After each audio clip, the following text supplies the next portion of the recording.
ग्रीसमध्ये लेस्बॉस इथे निर्वासितांच्या एका गटानं युरोपियन निर्वासित सहाय्य कार्यालयावर हल्ला चढवला। स्थलांतराबाबत जाणून बुजून उशीर करत असल्याचा आरोप निर्वासितांनी केला आहे। ही उल्लडबाजी करणारे बहुतांश पाकिस्तानी बांगलादेशी निर्वासित आहेत।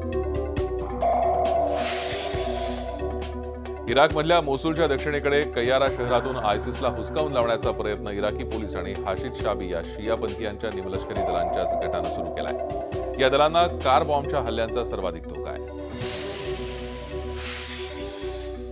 मध्य आफ्रिकेमध्ये संयुक्त राष्ट्रांची शांतता सेना आणि बंडखोरांमध्ये राजधानी बांगुई इथे तुंबळ चकमक झाली। शांती सेनेनं देश सोडून जावं अशी मागणी करण्यासाठी शेकडो आंदोलक जमले होते। या आंदोलकांमध्ये अनेक उच्चशिक्षित तरुणांचा समावेश होता।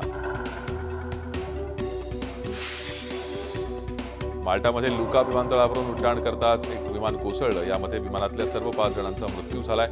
या विमानात युरोपियन युनियनच्या फ्रंटेक्स एजन्सीचे कर्मचारी असल्याचं सुरुवातीला सांगण्यात आलं होतं, नंतर ही शक्यता फेटाळण्यात आली आहे। रविवारी झालेल्या तिहेरी स्फोटांमुळे जपानमधलं उत्सुनोमिया शहर हादरलंय। एका 72 वर्षांचे निवृत्त लष्करी जवान तोशिकात्सू कुरिहारा यांनी स्वतःच्या घरात कारमध्ये स्फोट घडवून नंतर आत्मघातकी स्फोट घडवला होता। कच्च्या तेलांच्या सातत्यानं घसरणाऱ्या किमतींमुळे उत्पादनात कपात करता येईल का याची रशियानं चाचपणी सुरू केली। त्यासाठी रशियाचे ऊर्जामंत्री अलेक्झांडर नोवाक यांनी ओपेकचे महासचिव मोहम्मद बार्किंदो यांच्याशी चर्चा केली। व्हिएन्नामध्ये ही भेट झाली।